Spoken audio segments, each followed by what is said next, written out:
Ring of Honor, August of 2004. Testing the Limit and Scramble Cage Melee. Yeah, it's just as fucking dumb as it sounds. I know. But it's pretty sick. Got people jumping off cages. We got 75-minute matches. We got 2 Cold Scorpio. Everything you could possibly want from early mid-2000s Ring of Honor is here. It's all in one package. So here it is. Unwrap it. What's inside? Oh, it's me.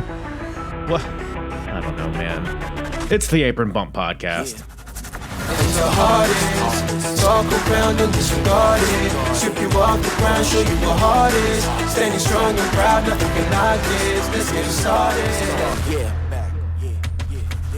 What's up, everybody? What is up, everybody? Welcome to the Apron Bump Podcast. I, of course, am your host. The hardest part of the ring, Kyle. How's everybody doing today? Hope everybody's doing well. Recording this right before a snowstorm.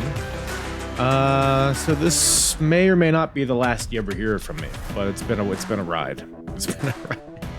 Virginia doesn't know how to handle snow, so it's just gonna be chaos and riots in the streets and people buying all the loaves of bread and circumcising their kids. Like it's craziness. As with any storm comes that stuff, but we're braving it.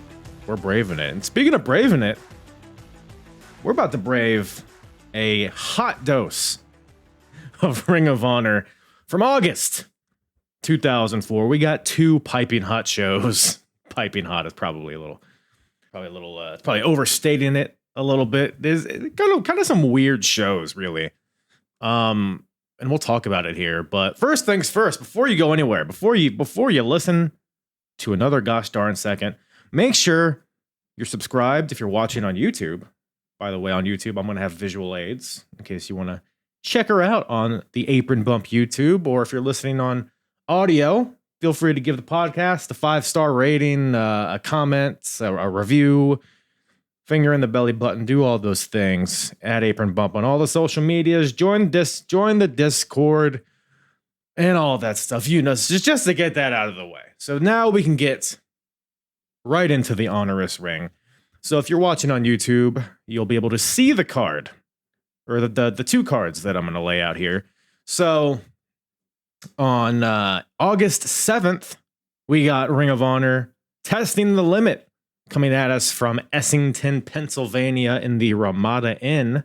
And on August 28th, we got Ring of Honor Scramble Cage Melee coming at us from Braintree, Massachusetts at the National Guard Armory. So we got 2 shows here. You can kind of see the cards. Honestly, and look, we'll get into the details here. Both cards, not incredibly strong from top to bottom. They are both peaked. They're both working towards a main event match, both these cards, which you hear that and you're like, hardest part of the ring. Isn't that what any wrestling show does? Yeah, I got it, right? But I got the feeling, especially like in night 1, like if we're looking at night 1, we got, pure title #1 contenders match. We got Roddy Strong, Izzy. We got some random tag matches, some fatal 4-ways, tag teams, yada, yada, yada. It was a lot. On paper, it might look pretty good, but in actuality, it felt very like they were just kind of waiting for the main event to happen, and we'll see why that is. When we get into it, we'll probably start off with that. But night 1 main evented by a 2 out of 3 falls match between Bryan Danielson and Austin Aries, and then you got night 2, a lot of the same. We got a lot of Special K and Generation Next sprinkled throughout the show. We got a tag team title match, pure title match at night 2. There's a lot. There is some good stuff here. But just weird vibes, just kind of weird vibes from both these shows. And night 2 highlighted, main evented by the Scramble Cage Melee match. I cannot wait to get into that. But equally as eager am I to get, I don't know if that was English. I am equally as eager to get into this. Let's just get right into it, man. Let's just, no lube, no foreplay. Let's just bust it wide open here. Austin Aries versus Bryan Danielson.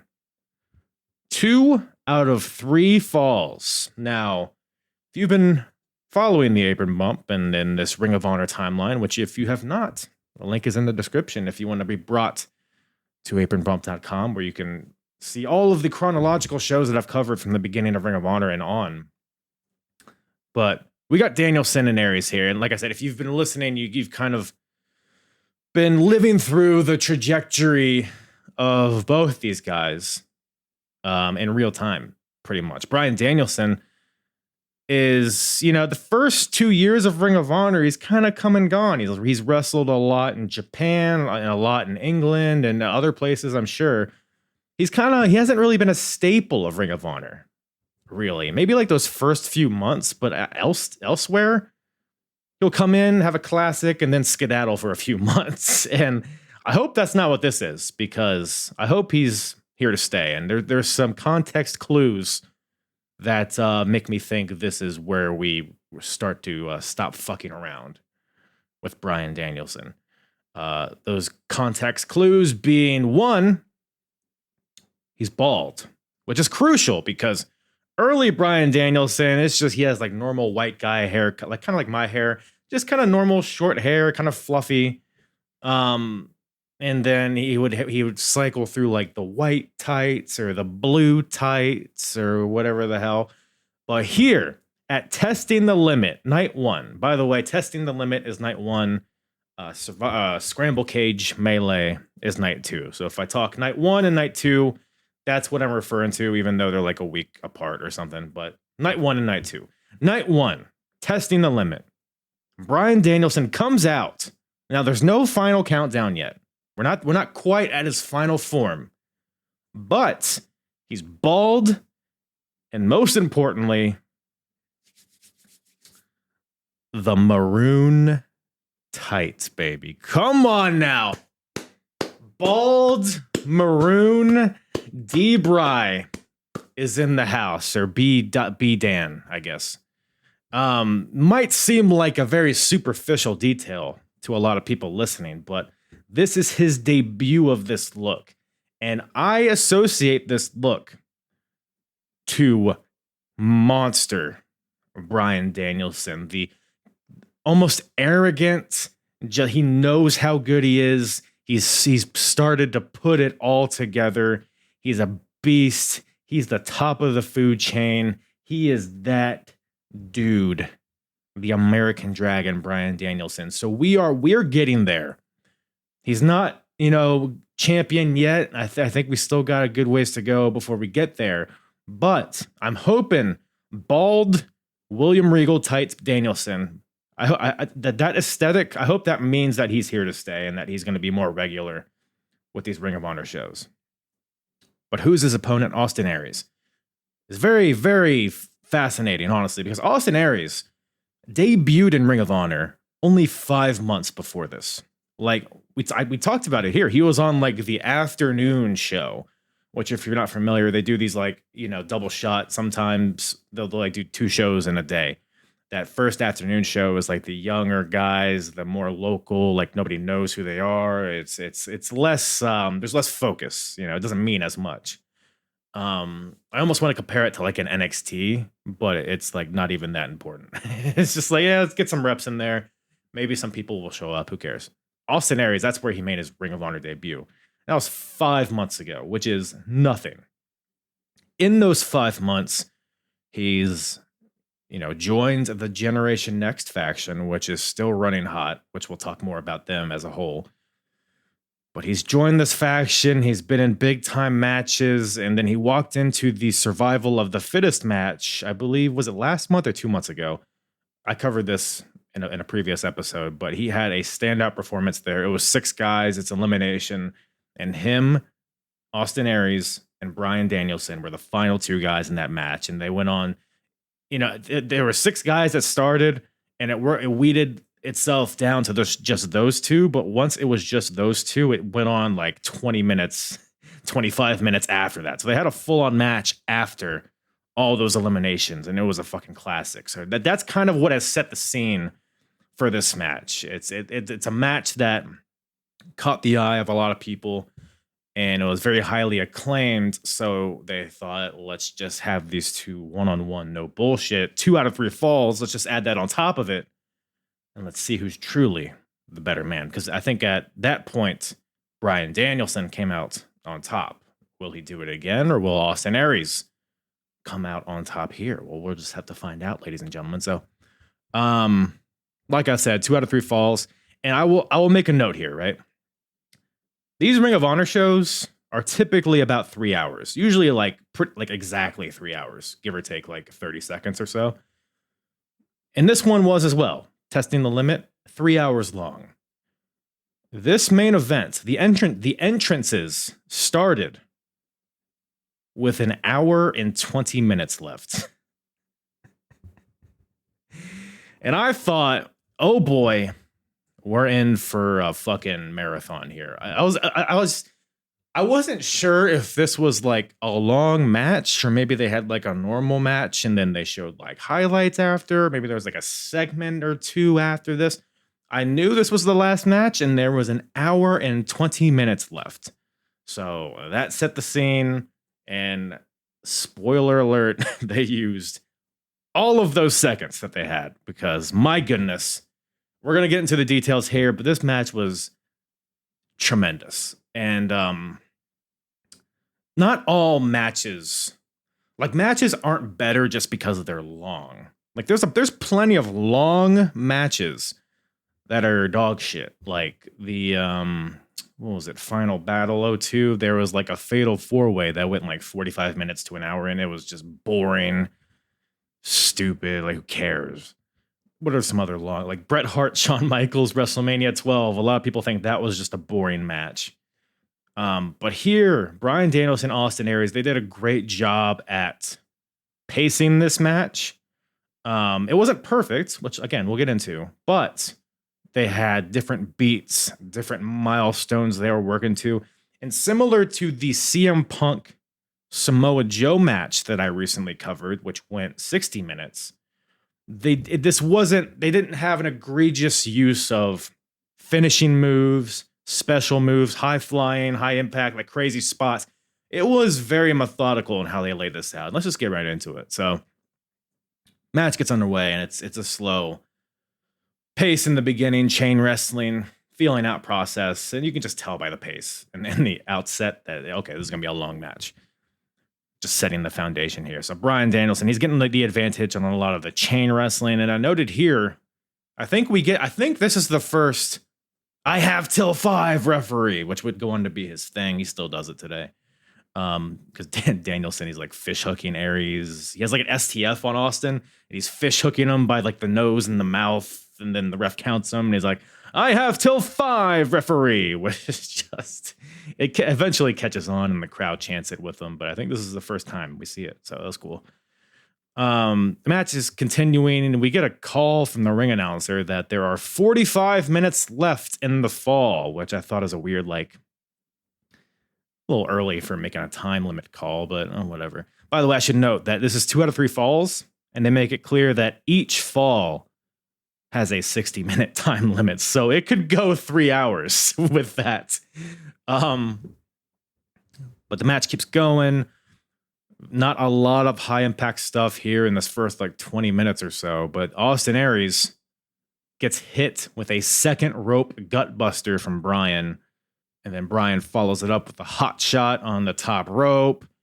So he's starting to target the midsection, and we see an abdominal stretch by Bryan Danielson with the ropes leverage. I mean, if you know me, if you know one thing about the hardest part of the ring, I adore an abdominal stretch with the ropes. You know the deal, right? They got the stretch on, referees on the opposite side of you. You grab the ropes behind you to get a little extra, and then the ref like walks around and he's like, were you just grabbing those ropes? And the guy's like, no, not me. And then the ref, waddles over and then checks the guy again. Then he grabs the, the deal, right? We've all seen this. And that's just kind of like a representation of what I loved about this match, is that Bryan Danielson in particular does the basic things so well. Like, it's, in my opinion, it's better to be extraordinary at the basics than have a basic understanding of the extraordinary. And that applies to everything. That's just how I think. But Bryan shows us off right here. Like I said, he's throwing out abdominal stretches, body slams, bro, scoop slams. He does like 3 or 4 or 5 scoop slams in a row on Austin Aries, and each one looks like he's trying to put this guy through the mat. They're like legitimate. Like, if you would have pinned him after this body slam, I would have been like, all right, that makes sense.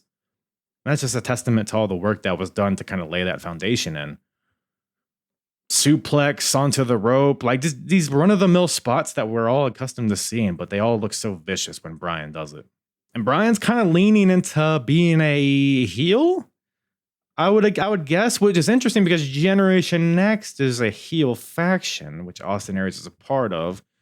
But this match is very much framed as if Austin was the babyface and Bryan was the heel. But I think that's more a testament to just Bryan. Bryan's like the heel monster of this match. Even he's not like a huge dude, but he's just dominating Austin for a lot of this match. In the beginning, he has a chin lock on him. The crowd starts clapping for Austin. And then Bryan's like, stop that clapping. It's just his like delivery is just so funny, dude. Austin fights out of like a torture rack from Bryan, backdrops Bryan out to the outside and hits a corkscrew plancha. And this is like Austin's first like real burst of significant offense. And we're probably like 30, 40 minutes into this. Gets Bryan back into the ring. Now he has control, but Bryan cuts him off. An airplane spin. So let's abdominal stretch, body slam, airplane spin. I mean, we're just racking up all of the classics here. All of the Haystack Calhoun classics. Bryan hits a Finley roll onto Aries, a diving headbutt. Or he goes for a diving headbutt off the top rope, but Aries gets out of the way. And that's a lot of this match. Is like Bryan has control for long periods of time. But then Aries has these like bursts of energy where he starts to come back.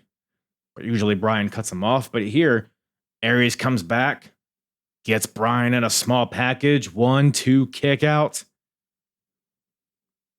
Bryan tries to stop him, tries to go for a suplex, but Aries counters into like a spinning fisherman neck breaker for a 2 count. Aries goes to the top rope, moonsaults, lands behind Bryan, and then, and then rolls him up. A moonsault schoolboy. Where have we ever seen this? It's insane. But Bryan, kind of quells the momentum a little bit, gets Aries up there, goes for a superplex. They're both standing on the top rope. Crowd chants, please don't die. And Bryan yells to the crowd, I don't give a fuck if I die or not. And then he hits the superplex, which is so gangster. So unbelievably gangster. Hits it. Goes for the pin. It's a 2 count. So now we're like 45 minutes in or something, 50 minutes in maybe.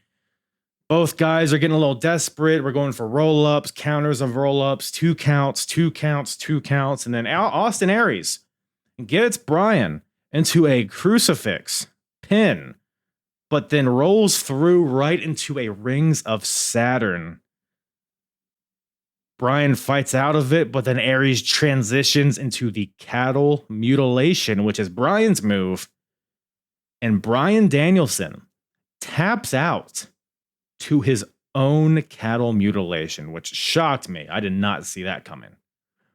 I figured Austin would get at least a win here, but tapping out Bryan Danielson to the cattle mutilation is insane. I mean, how many people have done that? Can't be much, right? So Austin Aries gets the first, and that's just the first fall out of 3. So Austin's up 1-0.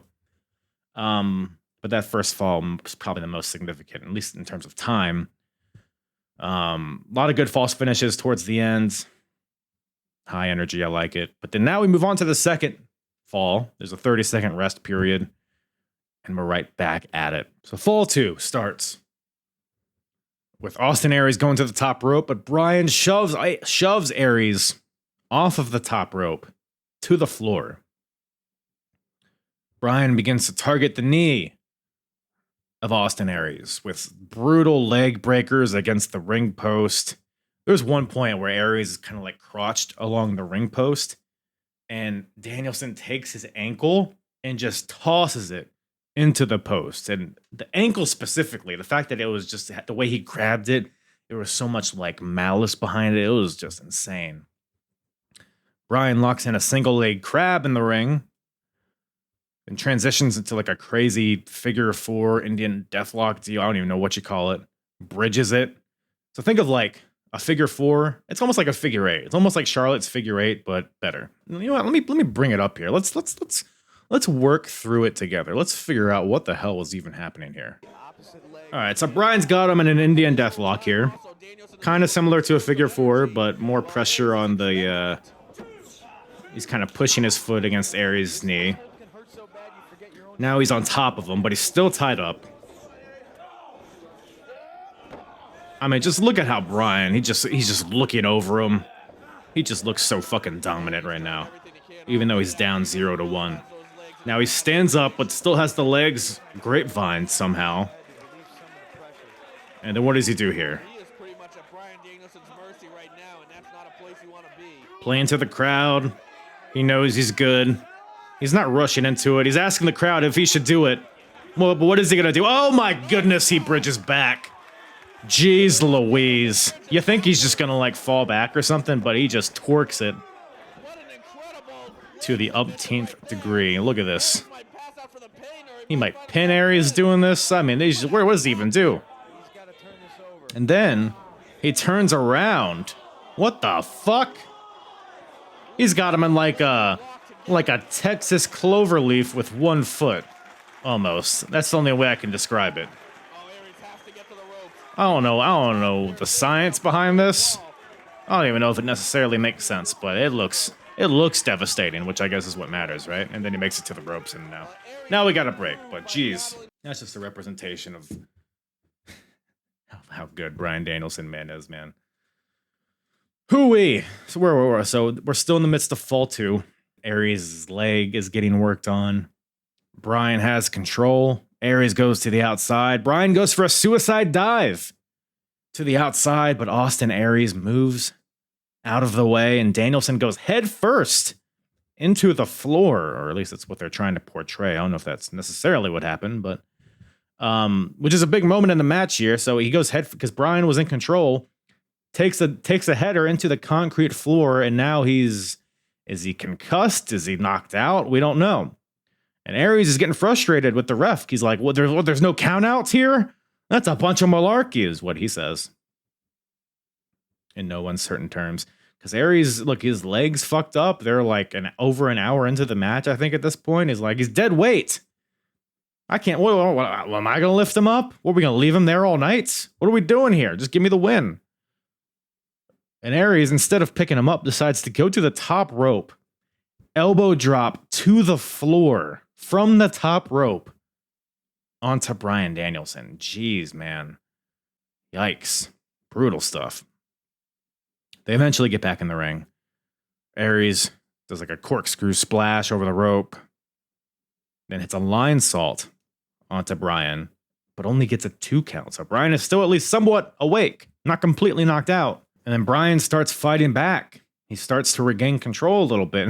CM Punk, who is on commentary, makes a very funny but interesting point in that he's suggesting that Bryan's head injury here might have made him forget what body part he was working on. Because Bryan was working on the midsection and the back of Aries throughout the entire match and the legs. But now Bryan starts working the arm. So I don't know if that was like an effort that Bryan made to like, portray that head injury, or if that's just what happened. But just a funny little tidbit there. And Bryan goes for the cattle mutilation himself, gets it locked in, but Austin Aries does not tap out. So Bryan transitions into a crucifix pin for the 1, 2, 3. So he just gets the quick pinfall out of nowhere, countering out of this cattle mutilation. So we are all knotted up here, boys and girls. 1-1. One fall apiece. Next fall wins. So we move on to the third fall, the third and final fall, which, by the way, they both get a water break.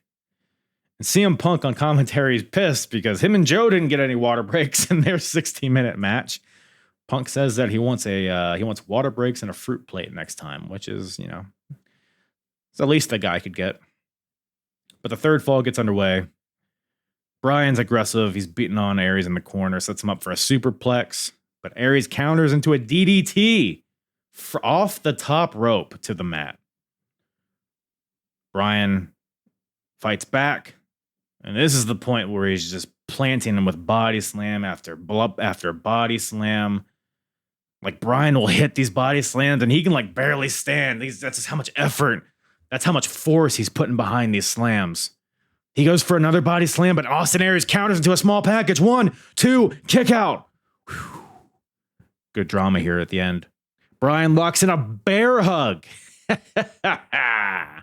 Abdominal stretch, airplane spin, bear hug, scoop slams. He's breaking out all the classics. Aries counters this bear hug into one of his own. Bryan counters this into what I can only describe as a bear hug Boston Crab, which is how he beat Austin Aries at their survival of the fittest match. But Aries fights out of this, hits Bryan with an overhead suplex, sets Bryan on the top rope, but Bryan fights back and hits a back suplex on Aries off the top rope. 2 count, locks in the cattle mutilation, but Austin Aries gets his foot on the rope. So now we're throwing out the big bombs in this match. Aries fights back, goes for the 450, but the ceiling, which is, well, it'll come up later in the show as well. This night 1 show in, where are they at? Pennsylvania somewhere. The ceiling is like super low and there's like chandeliers hanging from the ceiling. So it like gets in the way of some of the high flying stuff. But Aries goes for the 450. Bryan gets out of the way and Aries like jams his leg a little bit because he can't get the full rotation. And it's at this point, like we're maybe 70 minutes into this match. Forearm, back and forth, middle of the ring. And this is not like a modern day forearm trade segment where they're going for the yay, boo. It's not that trope you see in every match nowadays. This is like they're hitting each other. The guy bounces off the ropes, comes back, hits the guy. The other guy bounces off the ropes, comes back. They meet in the middle. This is like a struggle. This feels like a struggle here. Aries is able to get Bryan on the top rope. After all those last-ditch efforts, he gets Bryan on the top rope, hits a brain buster from the top rope to the mat. 1, 2, kick out. Whew. I for sure thought that was it, but Bryan kicks out. Aries, frustrated, hits him with another brain buster, hits him with a third brain buster, goes to the top rope. He missed the 450 earlier, but he's going to try it again. 450. Hits it perfectly, even with the low ceiling. 1, 2, 3. Austin Aries gets the win. 75 minutes. Jeez, on toast. This was awesome. This match was awesome. It was the bulk of the first night. This one match, but I dare say maybe it was worth it. And the show closes out with huge ROH chants. So you have that epic match, the crowd's into it, which is it's a challenge to keep the crowd engaged for that long. But it seemed to get over pretty well. And speaking of getting over well, goddamn, Austin Aries just beat Bryan Danielson pretty handedly. Not handedly, but like, there's no question about it. Aries is a fucking star here. Only 5 months after his debut, which is crazy. Bryan Danielson's Bryan Danielson. He's not. He's fine. I have a feeling he'll be back and he'll be fine. But incredible match. Maybe I don't know if I liked this match more than Joe and Punk. I think some of the middle parts of this match kind of dragged a little bit. It's like at a certain point, it's like, all right, I get it, Brian. You're working the back. I get it. You know what I mean? So, but it built up really well and it culminated into a pretty cool moment here. So, big thumbs up all around for Brian Danielson, Austin Aries, testing the limit. Whew, man, I'm exhausted. I need a water break and a fruit plate after that. That just has me all hot and bothered. Pants are a little tighter after that one. But while we're talking Austin Aries, we might as well wrap it up with the other Generation Next stuff. So if you're unfamiliar with Generation Next, I've talked a lot about them in the past, one or two shows. They're a new faction that has arisen in Ring of Honor. A new faction. They've probably been around for like 3 or 4 months, but it is Alex Shelley, Austin Aries, Jack Evans, Roderick Strong. 4 guys. All were like relatively unknown when they came together, but they've made an impact. And we just talked about Aries and the impact that he left on night 1. But the even crazier thing is that all 4 of these guys came out of this month looking like stars. All 4 of them. While yes, the bulk of it was Danielson and Aries. There was other stuff on night 1, notably a 4-corner survival match. Jay Lethal versus Alex Shelley versus Ace Steel versus 2 Cold Scorpio. I don't know why 2 Colds here, but I'm all for the Flash Funk. You're never gonna get a complaint from me. So the match itself is honestly pretty unspectacular. It was cool to see 2 Cold Scorpio, but like I don't know, man. This match didn't really move me too much. But Alex Shelley wins with a shell shock to Jay Lethal. So Shelley pins Jay Lethal for the win here. Because after the match, Shelley gets on the mic and kind of just shits on everybody. He calls Scorpio old. He says that Ace Steel has a goofy looking face, which he does. But he's running on about his opponents here after he beat him. And Jay then grabs the mic and he challenges Alex Shelley to a one-on-one match at the next show, in which Shelley accepts. Which we'll get into here. But Scorpio again is like whatever, is 2 Cold Scorpio. He puts over Jay Lethal after the match. Puts over Ring of Honor, I guess. You could tell he didn't really give a shit, but it was whatever. It was kind of funny. Him and Jay Lethal dance. It was a silly time. Nothing really offensively bad there. But night 2, we move on to Jay Lethal versus Alex Shelley, 1-on-1. Again, weird match. Nothing that knocked my britches off per se. This was a really weird one because it was like Jay Lethal. They're like, he's getting a lot of spotlight here. He's broken off from Special K. He's no longer Hydro. Samoa Joe has had a few segments with him backstage being like, yo, Jay, I know you're better than this Special K stuff. I know you're talented. Show the world what you can do. And then he loses that 4-way match. And now he's here. And you'd think, oh, maybe he gets his redemption. But no, this match is like 99% Alex Shelley. Like he's just kicking the shit out of Jay Lethal for, I don't know, 15 minutes or so.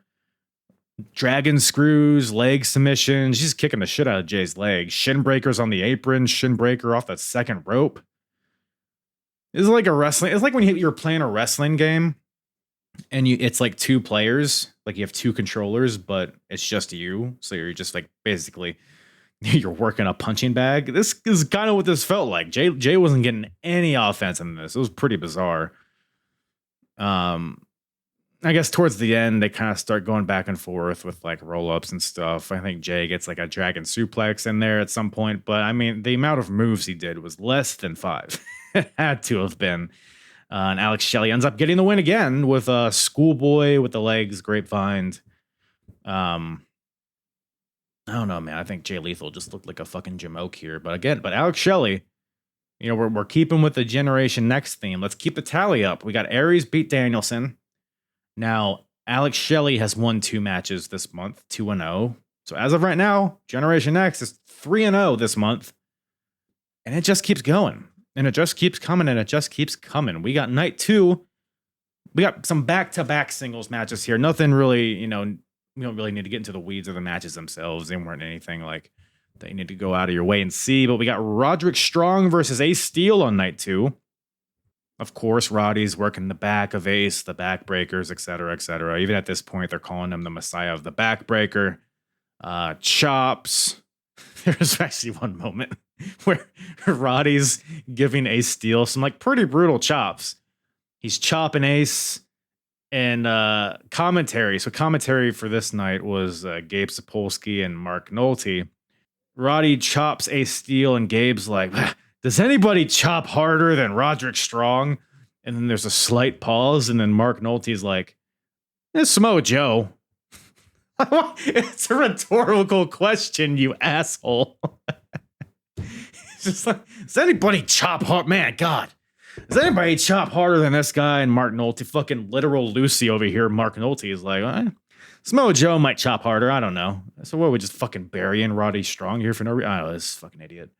And Gabe was even like, he was like, that was a rhetorical question, Mark. Stupid ass. But this is actually, I think this is, I could be wrong. This is Generation Next, their only loss this month. Because Ace Steel wins with like a butterfly suplex into an armbar, and Roddy taps out. It was very surprising. So Ace Steel gets the win here, but Generation Next jumps Ace after the bell, beats him down. But Colt Cabana comes out, a Second City Saint member of Ace Steel, because the Second City Saints are Colt Cabana, CM Punk, and Ace Steel. Colt comes out, gives bionic elbows to every member of Generation Next, and challenges Austin Aries to a match right now, brother. Keep in mind, this is the week after the Aries and Danielson match. So Colt Cabana versus Austin Aries is a match that happens. Colt's being a bit of a silly goose in the beginning. By the way, this is like a week or two after Rick James passed away. So Colt comes out to super freak. He's wearing like the Rick James glasses as he's wrestling. He's trying to get in the head of Aries here in the beginning. Just a stark contrast of the Danielson match. But he's locking in these like roll-ups and crazy submissions, and Aries is finding himself stuck in like paradise locks and things like that. Colt has control of this match at some point. Goes for an elbow drop off the top rope, but Aries gets out of the way and hits him with a brainbuster. For a 2 count, Colt begins to try to recover, and he fights back. He hits the ropes. But Jack Evans grabs the ankle of Colt Cabana, distracts him. And this is where Austin Aries locks in a crucifix into the rings of Saturn, and Colt Cabana passes out. So Austin Aries beats Colt Cabana via submission. What ended up being like a pretty good match. Like, there was a point where they were fighting on the outside, and Colt goes into the barricade and he's busted open. So it started off kind of silly, but it ramped up in intensity as the match went on. And it keeps on going, because after the match, Generation Next beats down on Colt Cabana.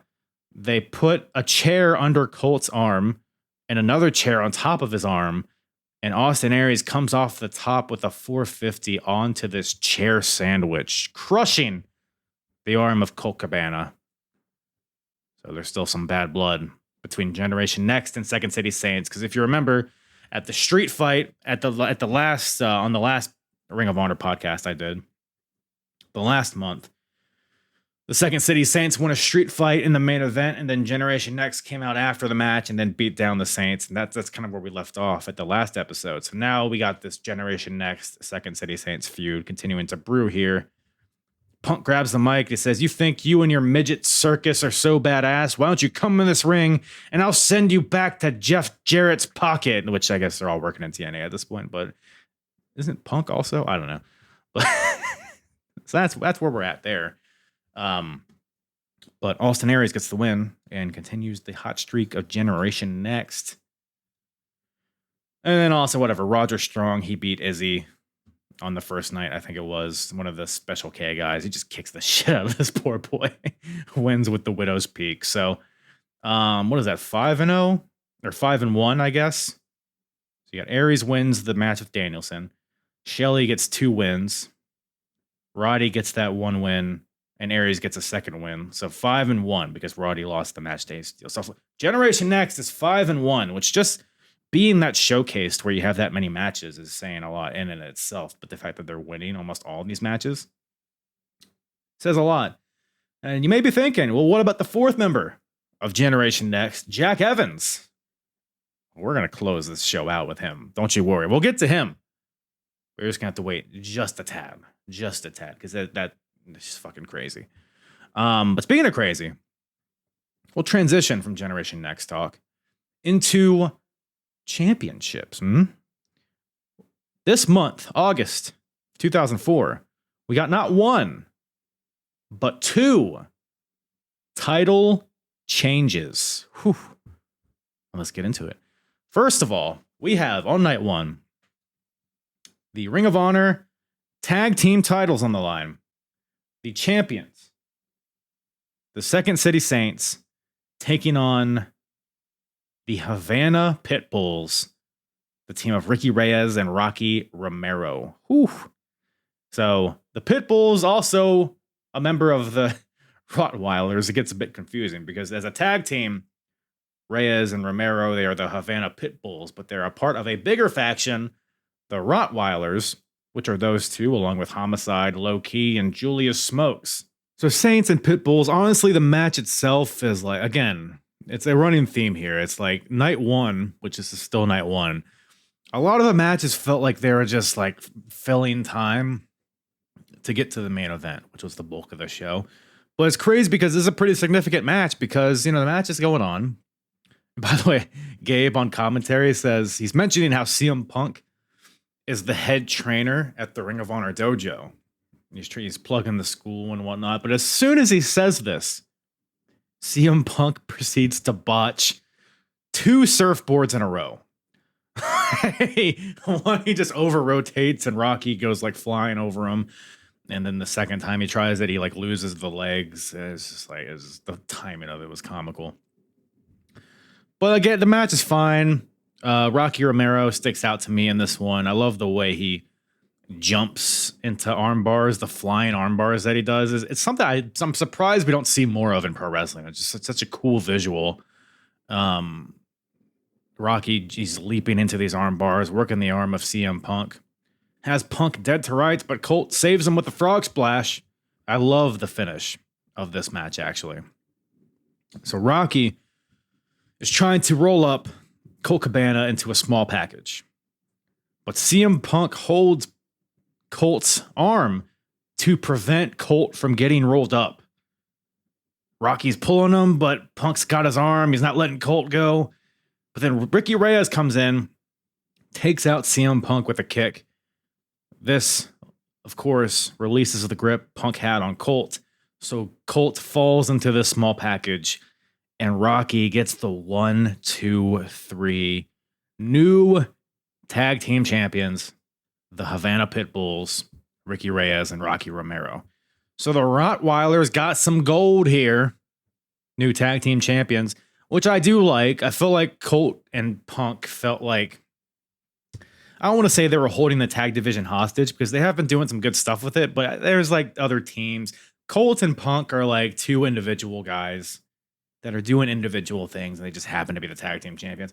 Put the title on the Pitbulls and then have them have matches with the Briscoes and what other Special Ks and other teams, right? Speaking of Special K, the Havana Pitbulls, they win the title night 1. Night 2, they defend the titles against Special K. Pretty like competitive match. I would honestly put this match, I would say this match was better than the CM Punk Colt Cabana match, which is crazy. Special K, I mean, they've been kind of in the background for a while. They've been on a losing streak ever since that guy got pile driven off the top of the cage. They've been down in the dumps. They've what was the phrasing? The party's over with Special K. They've been depressed. They're not their high energy selves. They're not doing any drugs even, I don't think.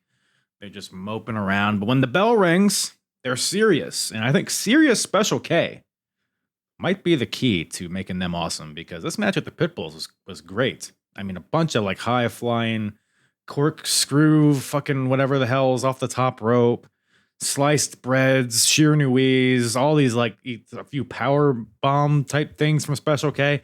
The Havana Pitbulls were on the back step for a lot of this match, but the Havanas eventually win with a pendulum backbreaker flying knee drop combination. So the Pit Bulls get the win, but a pretty competitive match with Special K. Shout out to those guys. And there's just like civil war going on with Special K, which I'm not even gonna bother. Like, I still don't really totally know who's who in Special K. They're all like white guys that are scrawny, wearing baggy shorts and bandanas, and it's who cares, right? If that progresses to anything significant, we'll touch more on it. But there seems to be like a new girlfriend in the group that's kind of the Yoko Ono of the situation, and now we got like Special K and Special K Wolfpack. I don't know, man. Is something to keep an eye on, I guess, but I couldn't really honestly follow who was aligned with who, and I didn't really care enough to research further.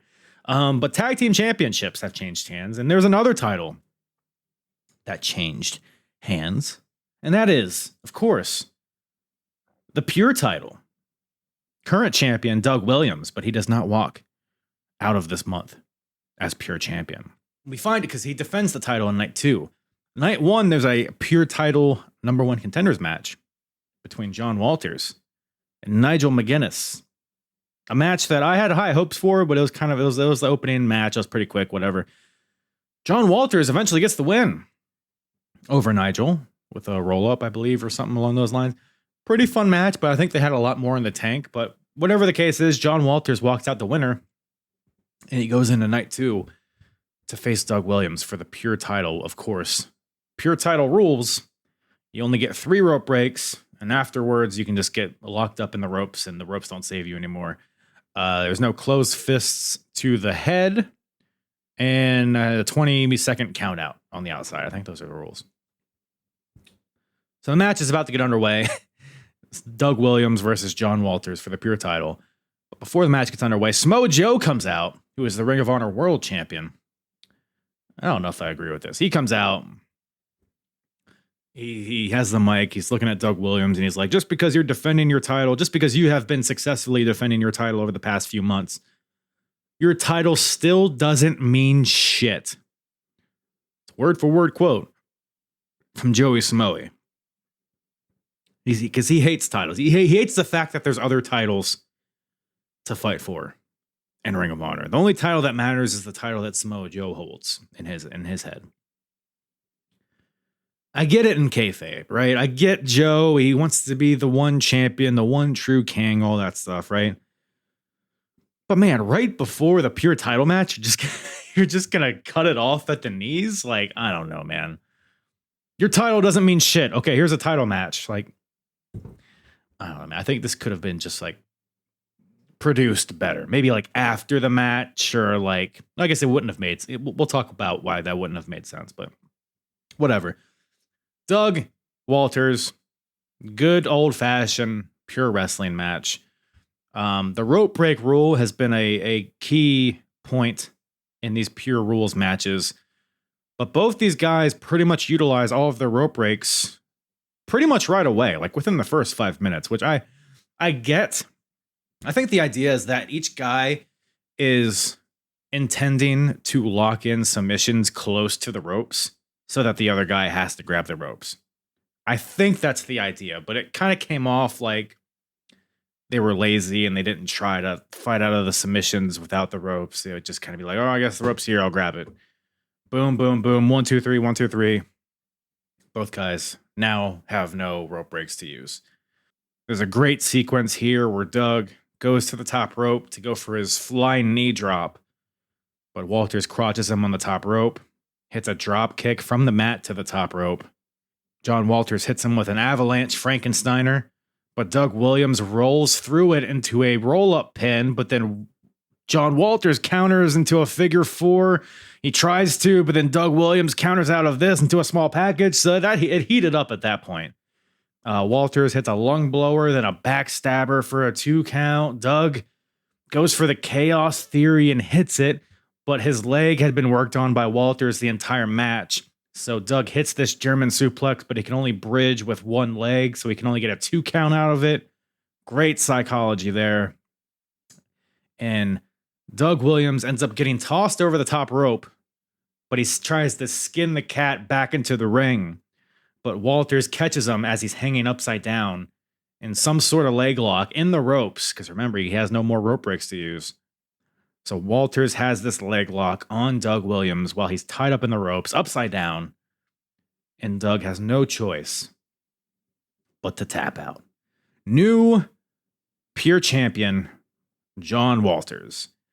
And I've talked a lot about John Walters, man. When he was first introduced, I was like, who's this fucking, creative wrestler number 7 guy? Just, lanky, white guy, obviously likes Chris Benoit. He patterns his whole look around him.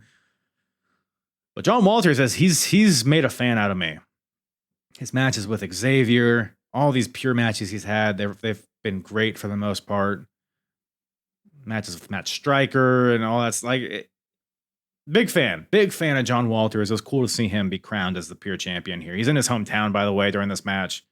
So the crowd actually goes ape shit for him, which is crazy to see. But yeah, and it's also a stick. By the way, I forgot to mention this when Samoa Joe was cutting the promo earlier. He was talking shit about Doug Williams and his title, but he also turned to John Walters and he was like, hey, I know you're here in your hometown of Boston, but try not to choke like everyone else does in this town, which he's referring to the Boston Red Sox, of course, which is funny because I believe this is the year, 2004, where they finally break the curse and win the World Series. So it's kind of funny how he made that comment, only for John Walters to proceed to not choke, win the title, the same year that the Red Sox won. I thought it was very apropos how it all played out. So, pretty good match. Like I said, once the match became fun, once the rope break thing stopped becoming the focus. Like the first 10 minutes is each guy trying to get the guy to lose his rope breaks. So it was kind of tedious in the beginning, but that ending stretch there was pretty awesome. So, props to John Walters. New pure champion. You'll love to see it. You'll love to see it. What next? Oh, while we're talking titles, let's wrap it up here. Last title match. It's a world title match. Samoa Joe, Trent Acid. So Trent Acid he's been kind of being built up the past month or so. I don't know if it's been very significant. He's been winning random scramble multi-man matches. He's been beating your, I don't know, Sanjay Dutts of the world and your Deliriouses and your Jimmy Jacobs. Those type guys he's been beating. He even lost a match to Jimmy Rave, I believe, right? So, but he has a world title match here on night 1, and it's a clip montage for the world title match. It's not the full match. It's just some clips of it. And you know why? It's because Trent Acid injured his ankle in the beginning of the match.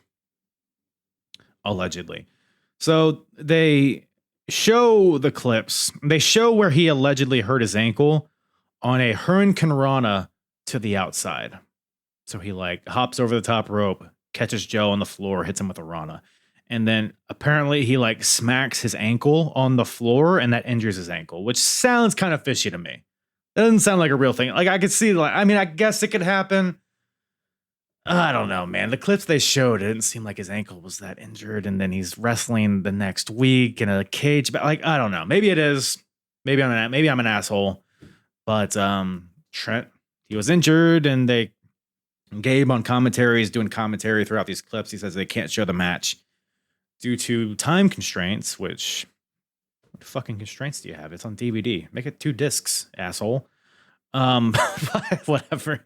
So Trent Acid, Joe, it was the world title match, but it ended up not really being a match at all. And Joe wins with the Island Driver. I'm not sure how long it was, but Gabe kind of buries Trent Acid on commentary. He's like, lesson here, folks, is if you're going to wrestle, tape up your ankle and wear wrestling gear, which is Trent at this point. He's wrestling in jorts and sneakers, which I don't know.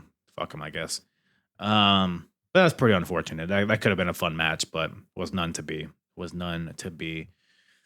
So we only have a few more things really to touch upon here. We'll talk about the Scramble Cage match here as the main event of this podcast, as it was the main event of night 2. But one thing before that we got to touch on. We talked a little bit about the Rottweilers and the Havana Pitbulls winning the tag team titles, but there is some more meat on the bone for these dogs to chew. something. There's something there. So night 1. Again, this is the same night where the Havana Pitbulls won the tag team titles. On the same night, you have another tag team match. We have Homicide and Low Key, members of the Rottweilers, taking on the Briscoes, Jay and Mark, of course. So to kind of recap where we're at in this story. So they had a 6-man tag. This is when Low Key came back and and aligned with the Rottweilers. It was a 6-man tag. I think it was Homicide and the Havana Pitbulls versus Samoa Joe and the Briscoes.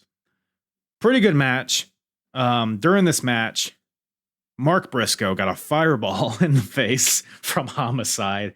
They've also been kind of going back and forth for the past few months. There was one point where Homicide knocked out Jay Briscoe with a lariat, then proceeded to beat on him after the match. Then Mark came out, and then they had a scuffle. There's been various brawls between the two, post-match, beatdowns, back and forth, just kind of shitting on each other. So now we have a match between these two teams.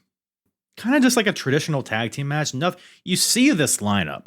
Homicide and Low Key versus the Briscoes. That should be a 5-star main event classic in any arena. But this one really kind of leans on like the Rottweilers just kind of like being the shithead heels that they are. You got Low Key being very methodical. Like he's very high energy usually, but this new kind of side of him is very just stalking, and he's doing these cocky pins and, flexing his muscles, that kind of stuff.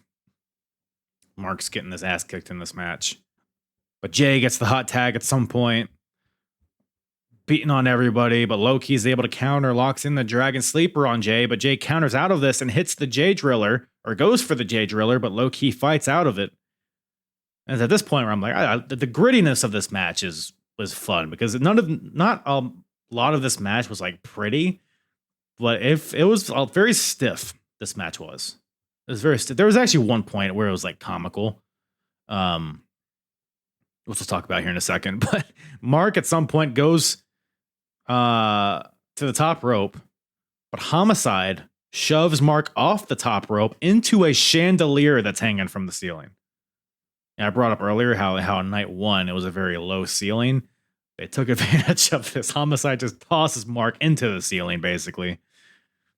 Homicide follows this up, goes for a lariat onto Jay, but Jay counters and hits the Jay Driller, but he can't capitalize.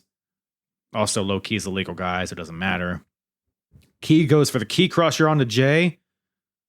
Jay fights out of it, and Low Key hits him with this knee to the head. That was just like, what are we doing? Here, let me pull this up real quick. So I got this up here. So Key's going for the Key Crusher. Jay fights out of it. Key hits him with a Mongolian chop.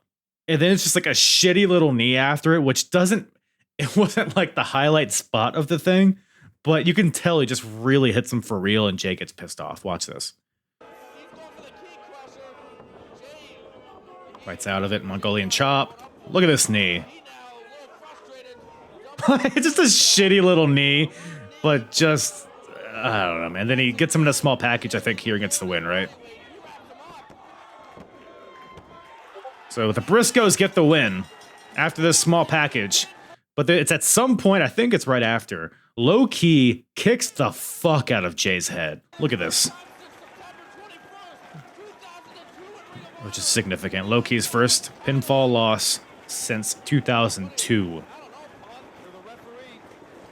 So, of course, Key's pissed. Julius is pissed. Homicide's pissed. The Rottweilers are pissed. Briscoes win. Look out for this kick from Low Key here. God damn, dude! What the fuck? Low Key is such a fucking dick, dude. This is why Low Key is not a bigger deal in the wrestling world. It's because of shit like this. Look at this. Look at this. God damn. Randy Orton, eat your heart out. But, so that's where we're at. And then what proceeds to happen? So after that kick, Briscoes win. Low Key gets him with that kick. We get maybe the best post-match brawl pull-apart deal that I've ever seen. This was so sick. It just felt so organic and natural because you got obviously the Briscoes going at it with Homicide and Low Key. Julius Smokes is in there trying to get after the Briscoes. Samoa Joe comes out to defend the Briscoes, and he still has bad blood with Homicide and Low Key. They spit on his title. They spit on him. Fireballs. A lot of bad blood. The whole locker room comes out. Punk comes out. The Carnage crew. Everybody comes out. And this brawl lasts for a while. I don't know, man. There's some heat between the two teams. Maybe not. But Low Key, nobody likes Low Key. Low Key's down to scrap. He doesn't care. He's not working these punches. He's just going after these guys. Homicide's a shady fella as well. Samoa Joe, you kidding me? He slips in a punch on Low Key that I think fucking cracked his jaw. Awesome stuff, man. The way they are just fighting through everybody to, everybody's trying to keep them apart, but they're fighting through. They fight through the curtain and they end up pulling the whole goddamn curtain down. You never see that. The visual of that was crazy. They fight into the parking lot. The camera follows him into the parking lot. It's a quiet parking lot, so you can hear the slaps and the yelling and all that. Joe at one point yells at him, "I'll put you on the fucking ground." It's I don't want Samoa Joe yelling that at me. But oh man, we got this Homicide. The Rottweilers are these thugs, I guess. Still got heat with the Briscoes, and Samoa Joe is still in the picture as well. And that kind of carries over into night 2, where we got a triple threat match. Non-title. Samoa Joe versus Homicide versus CM Punk. So, seeing this on the card, like I said, it's non-title, and they're building this up as this match is to determine who the true icon of Ring of Honor is. Which is fucking cares, dude. But obviously 3 talented dudes. But it feels like we're just forcing it a little bit here. No? Maybe I'm thinking too much into it. Because Punk and Joe, they had their first match, the 60-minute draw, so there's still unsettled business there. I would prefer they didn't touch until they had their rematch, 1-on-1 for the title. But here we're kind of diluting that feud a little bit. Joe and Homicide, we've wrung this fucking towel dry as it can get. How many title matches has Homicide gotten against Joe? At least 4 or 5. They've done, street fights, unsanctioned matches, there's blood, there's fire, there's forks. What else can you do? Punk and Homicide don't necessarily have beef with each other, but I don't know. It felt like there's good stories in here. But this is not the most efficient way to capitalize on those stories, if that makes any sense. It's a good match. Look, it's a triple threat match, so it's pretty chaotic by nature. There's a lot of fighting on the outside. There's Olay kicks. A fork gets brought into play because it's a Homicide match, so of course it does. But Joe confiscates this fork and just jams Homicide in the head with it. So there's a lot of blood in this match. There's a lot of brutality. Joe hits Homicide with a suicide dive and Olay kicks. So Homicide's his face is bloody. Joe goes for the Olay kick on Punk, but Punk gets out of the way and he doesn't go after Joe. He just lets Joe kind of take himself out, and then he goes after the bloody Homicide himself. Punk does. And there's a spot here where Homicide's about to pile driver. He's about to pile drive CM Punk off of the apron through the ringside table they have set up. But as they're standing on the table just collapses and they both just go sinking through it. But Homicide still pile drives Punk on the remnants of this table / the concrete floor, which didn't feel safe, but you gotta do what you gotta do, I guess. Joe locks in the STF on a Homicide with the fork. So Joe's got this STF locked in, but he's still jamming this fork into Homicide's head. Punk gets back into the picture at some point, missile drop kick. So it's back and forth. It's, it's chaos, this match is. Using each other's moves. Punk locks in the choke on Joe. Homicide does a CM Punk-esque swinging neckbreaker type of deal. And ultimately, though, the finish comes. I do like the finish, actually. Punk hits the Pepsi plunge onto Samoa Joe. Homicide, lariat to CM Punk. So Punk can't capitalize on this Pepsi plunge. Homicide takes out Punk and then capitalizes on the work that he did by pinning Samoa Joe. Homicide pins Samoa Joe 1, 2, 3 as a result of the Pepsi plunge. So I think this does actually enhance the Joe Punk story in the fact that it's now been proven that Punk has what it takes to keep Joe down for the 3 count, but he hit the Pepsi plunge in their first match, but his leg was too hurt and he couldn't capitalize on it. He hits the Pepsi plunge in this match, was able to get the win, but he wasn't the guy that got the pin. So there's this level of like intrigue and like, can Punk beat Joe? Because Joe's been so dominant. He's like 17 months into his reign at this point. Nobody can beat him, but Punk has shown signs that he can beat him. And I think this all adds to their second match that they eventually will have. But Homicide walks out the winner. So I don't know. And commentary makes it a point to say that whatever this Ring of Honor officials say that this is the last time Homicide and Samoa Joe will be in the ring together in 2004. So there's like 3 more months left, 5 or 6 shows. So this is the last time we'll see Joe and Homicide in the ring in 2004. Ring of Honor says they need a cooling off period. So why are they in the match here to begin with? But I don't know if does Homicide get another title match against Joe, or does he maybe doesn't get I guess he wouldn't get another match against Joe until Joe drops the title. So maybe they have like a singles match, non-title later down the line where Homicide beats him for the final. That's how I would picture it happening, but I don't know. I guess it builds the Rottweilers as a faction. We got some added intrigue to Punk and Joe coming down the line. And Homicide is now the icon of Ring of Honor, I guess, if that means anything to you. It was a fun match, but again, it just felt like it should have been a bigger deal because that was not even the main event. Do you know what was the main event? Ladies and gentlemen, the main event of night 2 and the main event of this episode. Scramble Cage Melee. Come on now. So let's set the scene. Let's lay the foundation before we get into this fucking insanity. So night 2, Scramble Cage. That's what the show's called, Scramble Cage Melee. And throughout the show, we're getting some backstage promos from all the participants in this match. And you know what? Let me just lay out the participants in this match in case you were curious. So it's a singles. It's every man for themselves. No teams or anything, even though there's teams in this. We got 1, 2, 3, 4, 5, 6, 7, 8, 9, 10, 11, 12. 12 people in this match. Who's in this match? We got Altar Boy Luke.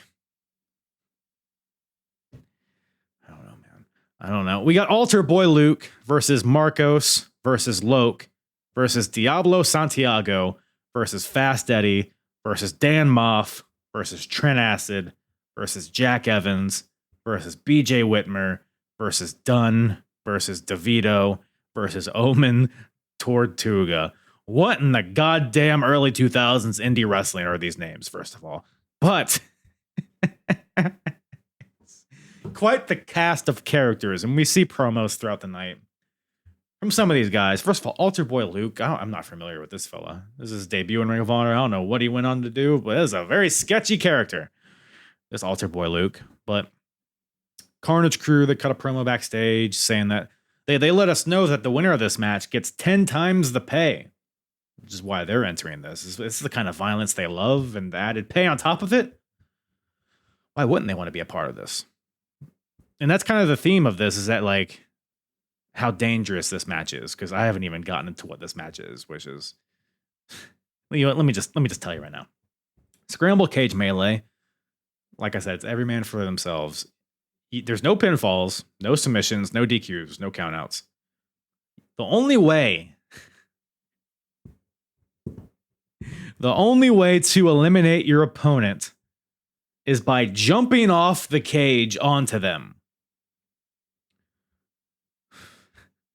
So it's a cage set up. You got 4 platforms on each corner so that guys could get their balance and jump off the cage and whatever the fuck. So the whole premise here is that it's a very dangerous match, which of course it is. So it's like, why would anybody want to be a part of it? But apparently you get 10 times the pay if you win. Also, Ring Crew Express, Dunn and Marcos, they don't want to be a part of the Ring Crew anymore. They want to be stars. So this is their opportunity to show everybody what they got. And they're not going to take it anymore. And there's like a promo where they're like unloading the cage from the truck because they're there to set it up. But then they're like, you know what? No, we're not the Ring Crew anymore. And they get on top of this semi truck and they're cutting this promo on top of the truck. And they're like, we're going to do our thing. And we're going to show you that we're more than the Ring Crew. And then they do their dumb pose. And it's like, whatever. And then another promo, we got Prince Nana with his boy Jimmy Rave, which, by the way, Jimmy Rave had a good showing this month against one of the Special K guys. He's using he stole the Styles Clash from his mentor AJ Styles, and he's calling it the Rave Clash. He's claiming he invented the move. It's a whole thing. But I like the direction that Jimmy Rave is going in at this point. He's like captured that cockiness that like I remember from Jimmy Rave. So doing big things with Jimmy Rave. But Prince Nana and his faction, the Embassy, Jimmy Rave is like the crown jewel of the group, which I think that's what his nickname would go on to be. But also members of the group are Omen Tortuga and Diablo Santiago, the Outcast Killers. And Nana doesn't give a fuck. They're disposable. They're jobbers. Go in there and break your neck. See if I care. But make me money is his thing. So, but the Outcast Killers have no choice because if they, disband from the Embassy, they'll just be back on the Ring Crew, and they don't want that. So they gotta just eat shit and like the taste of it. Trent Acid, in a separate promo, says he's the master of the multi-man match, and he's been on a roll lately, barring that world title match. He's going to show why he's the best multi-man match guy, I guess. I don't know. And then Dan Moff and BJ Whitmer, who are probably the most significant guys in this match in terms of, just success and booking and whatnot. So to recap, Dan Moff, BJ Whitmer, they have broken off from the Prophecy, which was previously led by Christopher Daniels. We still have not seen Daniels and all those TNA guys. I don't know when that subsides, but it's just Dan Moff and BJ Whitmer as a tag team. And Allison Danger is trying to bring them back into the Prophecy, but they say, no, thank you. They say, hey, Kathy. They're calling her by her real name. Kathy, let it go. We left the Prophecy for a reason. And if you keep getting involved in our matches, there's going to be consequences. Dan Moff's like, I'm not above giving consequences to a woman. This is your one warning. So threatening violence on Allison Danger. And but the whole thing is that Allison Danger, like, I guess as the de facto leader of the Prophecy now, she owns the contracts of Dan Moff and BJ Whitmer. So she forced them to be in this match, which I don't know if that all really makes sense necessarily, but I do like that kind of wrinkle to this story. So that's why they're in the match. So this is kind of giving you some of the backstory on some of the people in this match and why they want to win, why they're here in the first place. So I could talk about this match, right? But I think it'd be better to review the eliminations, quote unquote. Because remember, you can only eliminate your opponents by jumping off the top of the cage onto them. Who will come out the winner? Huh. Let's see, pal. So everybody comes out, one after the other. The ring's full, 12 people. Immediate chaos at the beginning, because of course it is. Most people go to the outside and brawl, which just leaves the Carnage crew and Moff and Whitmer in the ring, and they have a fun little segment inside the ring. Which brings us to the first elimination. Ladies and gentlemen, let's pull the tape up. Maybe I'll give it a rating out of 10. Maybe we'll do it Olympic style. Like I'm grading the high dive or something. You know what I'm saying? So let's pull this bad boy up. First elimination. Which, by the way, look at this contraption. In each corner has these black triangles. They're big black.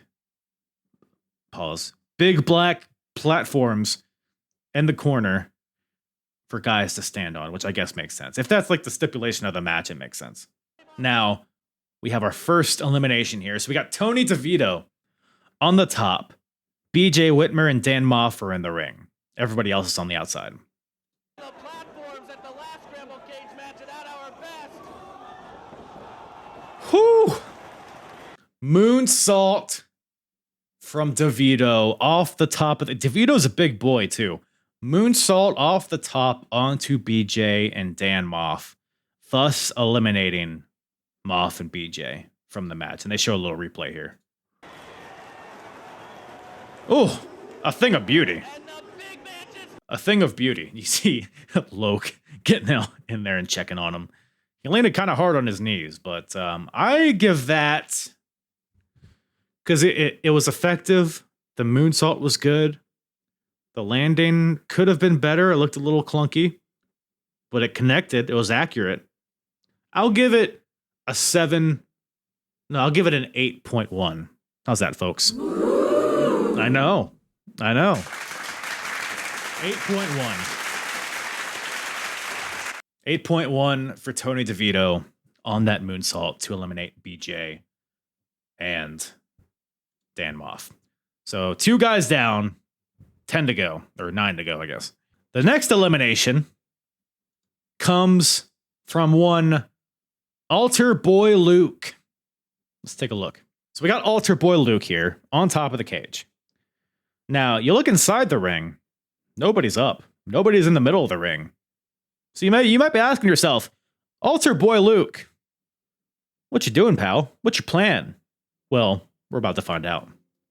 Right now, Altar Boy Luke has a reputation around the country as being a daredevil. He's looking around.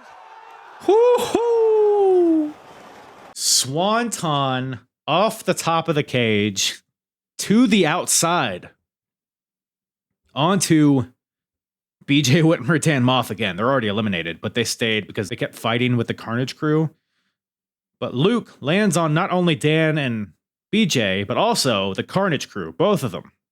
So he eliminates Loke and DeVito here with the Swanton. They show another replay here. I mean, geez, dude. Insane. I might be an Altar Boy Luke guy myself. Does he have merch? I'm going to buy it. So, 4 guys down. And it's at this point in the match where I'm thinking to myself, are they going to do like false finishes in this match? Like, are they going to like have people jump off the cage and then the guy like avoids it and then doesn't get eliminated? And as soon as I thought that, we got this. Oh, by the way, I didn't grade Altar Boy Luke. I'm going to give Altar Boy Luke, I think he gets an 8.56. Yeah. 8.56 for Altar Boy Luke. Just because the technique on the Swanton was great, but also we have the daredevil nature of it going to the outside. Much more dangerous. But it just looked very like, he's Altar Boy Luke. He's very religious in his character, and it just looked like, just take me away. It's like very like Jesus flying away. You know what I'm saying? I don't even know I don't know what that means, but anyways, Marcos goes to the top to attempt an elimination. Let's see if it follows through. So Dunn and Marcos are on like opposite corners of the cage, right? But nobody's like ready to be jumped on. So they're kind of just perched up there waiting for their moment. Marcos is up. He sees one of the Outcast killers down. Goes for the elbow and splat. Oh, man. You hate to see it. Marcos goes splat. Does not eliminate anybody, but puts his body on the line. But we have our next elimination on the way here. Fast Eddie has, I believe it's Dunn, on top of the cage. They're on the same platform. For anybody unfamiliar with Fast Eddie is a wrestler. He's legally blind. He can't drive, but he's on top of a rickety cage about to do God knows what. So let's see what he does. The elbow from the top of the cage, and Dunn might not be able to continue. The Outcast killers. Oh my God! What's Marcos? Marcos is trying to superplex Eddie off. Okay, I had Dunn and Marcos mixed up. It doesn't fucking matter. Oh, this is exactly what I feared. We knew we were going to see injuries. What's Eddie doing? Holy shit! Look at this. My God. My God. A moonsault fall away slam onto Marcos from the top of the cage onto a pile of bodies. I believe that's both Outcast Killers, Diablo Santiago, Omen Tortuga, and Altar Boy Luke. Onto those three guys. So all three of those guys are eliminated, as well as Dunn from the fall away slam. Actually, I think Dunn was, as was Marcos, who took the move. And I think his partner Dunn was also in that pile. So I think that's, 5 guys that Fast Eddie eliminated with one fell swoop. And it's so you have the efficiency in eliminating as many guys as possible, the technique of not only the fall away slam, but the moonsault, the defense, they're jockeying on top of the cage. He was able to get it out. He was able to get it off. It looked beautiful. It looked devastating. This Fast Eddie here gets a 9.7.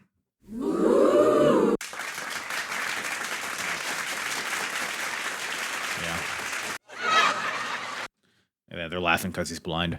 So yeah, props to Fast Eddie. I think that might have been the best elimination of this match, or is it? Or is it? Let's find out. So at this point, by the way, Fast Eddie, he does eliminate all these people, but he ends up hurting his ankle in the process. So he actually eliminates himself as well because he can no longer continue. The referees get in the ring. They carry him out. So Fast Eddie's out of the match, but everybody he gets a standing ovation on the way out. It was just incredible. So now we're just down to 2 men. Jack Evans and Trent Acid, 1-on-1. Who is going to win? And this match becomes almost more like bizarre when the fact that it's 1-on-1, because no longer is it like a pile of bodies you're jumping onto. It's just one guy you're flinging your body at from the top of a cage, which is insane. So both guys are kind of going back and forth in the ring. Jack Evans hits a poison rana onto Trent from the second rope. Trent goes for a reverse DDT pile driver, but Jack counters it into a sliced bread. So they're going back and forth on the mat. They both go to the top of the cage, which let's take a look at this, man. Let's take a look at this. So this is incredibly nasty. Trent Acid is sitting on top of the platform on the cage. Jack Evans is on the platform with him, behind him. Let's see what happens here.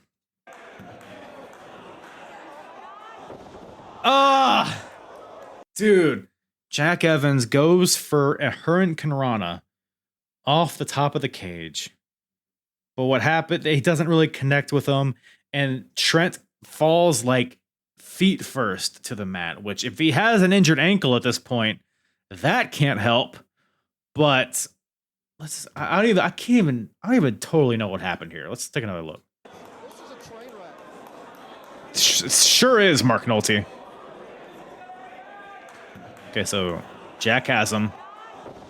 Oh, yeah. So Jack, he connected actually with the leg scissors, but Trent, you can't really flip forward from that position. So he just kind of plummets. So this is not an elimination. I don't know if it's because they both just fell at the same time or what, but they both go splat into the mat. And they're both down. Can they continue? So Jack Evans gets up eventually, because I guess he technically delivered that move, so he's in the better sorts. Jack Evans, while Trent Acid is still on the mat, Jack Evans goes back to the top of the cage. And what does he do? Oh, dude. A 630. That was probably more than a 630. That was like a 670, 680, 690. But lands basically in a leg drop on Trent. Oh, I can't tell if it was a good landing or a bad landing. Let's take another look. They show a replay here. I mean, I think he just missed catastrophe there. Because if he would have landed ass first on Trent, midsection, that would have crushed him. But, my God, Jack Evans gets the win in this Scramble Cage Melee in spectacular fashion. What do we throw at that 630? We'll give it a... we'll give it a 8.3, I think. Yeah. I would grade it higher if he had stuck the landing a little better. I mean, if you're gonna do a 630 off the top of the cage, just fucking land it. It's easy. You know what I'm saying? So 8.3. So Fast Eddie's really the winner because he gets the highest apron bump score of his dive. So depends on what you classify as a winner, really here. But in the Ring of Honor context, Jack Evans wins. Which, let's recap: Generation Next, which Jack Evans is a part of. Austin Aries beats Bryan Danielson in a classic 75-minute match. Alex Shelley gets 2 wins. 1 win on both nights. Roddy Strong gets a win. Austin Aries gets another win over Colt Cabana. And now Jack Evans wins Scramble Cage Melee. So each of the guys in Generation Next walked out as a winner. Aries and Jack Evans both winning the main events of each night. So it's clear that this is the top faction in Ring of Honor right now. You got those thugs of the Rottweilers still causing havoc. But, man, Generation Next is here to stay, man. What a month for them, and what a scramble match that was. I'll say that this Scramble Melee, the rules are fucking silly, right? The rules are silly. But when I was watching it, it was sucking me in. I liked the way that it played out. I like that a lot of people got eliminated with each dive, so you didn't have 10 different dives throughout the match. And it was unique, and I was entertained by it. You know, it's like watching a car crash. It's like that kind of entertainment. But I was thoroughly entertained by that Scramble Cage. So props to all of those guys, and props to you for listening. Appreciate you guys tuning in. That's about all I got for you guys today in terms of Ring of Honor, August 2004. What a month it was, and what a listener you are. Appreciate you. Like I said, like the video if you're watching on YouTube, subscribe if you're watching on audio, give it a 5-star rating, review, etc., etc. Follow me at Apron Bump on all the social medias. Join the Discord. Butter me up, call me Sally, and slap me on the face until I am red in the cheeks. Do all of those things. And with that, I think I'll bid you adieu. Take it easy. Mwah. I'm hard. Yeah. It's the hardest. Talk around and disregard it. Strip you off the ground, show you what heart is. Standing strong and proud, nothing can knock it. Let's get it started. It's the hardest. Talk around and disregard it. Strip you off the ground, show you what heart is. Standing strong and proud, nothing can knock it.